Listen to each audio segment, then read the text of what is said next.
Paulus itu bukan muridnya Yesus, tapi musuhnya Yesus. Tapi mengapa bisa menjadi rasul? Salam, jumpa lagi bersama saya dalam Kristen Menjawab. Paulus itu siapa?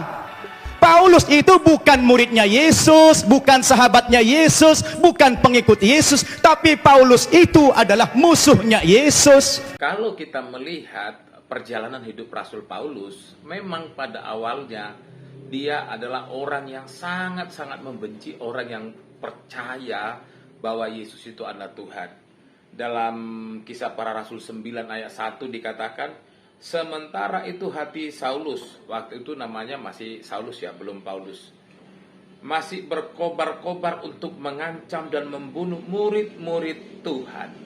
Jadi Paulus ini, waktu yang namanya awalnya Saulus itu sangat berkobar-kobar hatinya untuk membunuh orang-orang yang menerima Yesus itu sebagai Tuhan.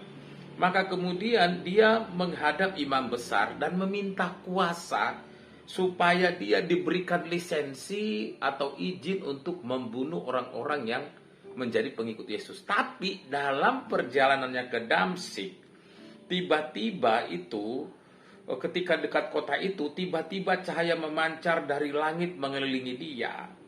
Ia rebah ke tanah dan mendengar suara yang berkata kepadanya, Saulus, Saulus, mengapa engkau menganiaya aku? Jawab Saulus, siapakah engkau Tuhan? Katanya, akulah Yesus yang kau aniaya itu.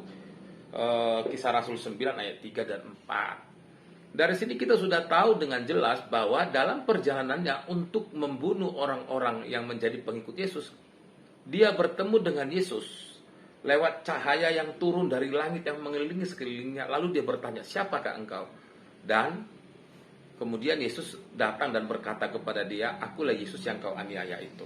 Sejak itu Paulus buta 3 hari. Lalu kemudian dia bertobat, dan kemudian dia berhenti menjadi orang yang membunuh pengikut-pengikut Yesus. Tapi sebaliknya, kemudian dia bertobat, dia terima Yesus sebagai Tuhan dan Juru Selamat, dan dia berkumpul bersama-sama dengan murid-murid yang lain.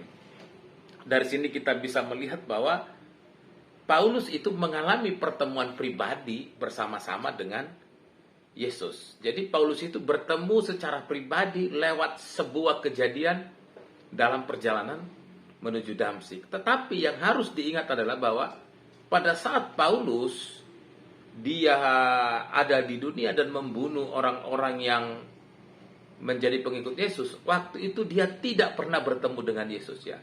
Karena Yesus sudah naik ke sorga. Lalu kemudian tampillah Paulus untuk membunuh orang-orang yang percaya sama Yesus. Jadi Paulus nggak ada permusuhan sama Yesus sebenarnya, karena mereka tidak pernah bertemu. Hanya Paulus tidak suka dengan orang-orang yang menjadi muridnya Yesus. Salam, Tuhan Yesus memberkati.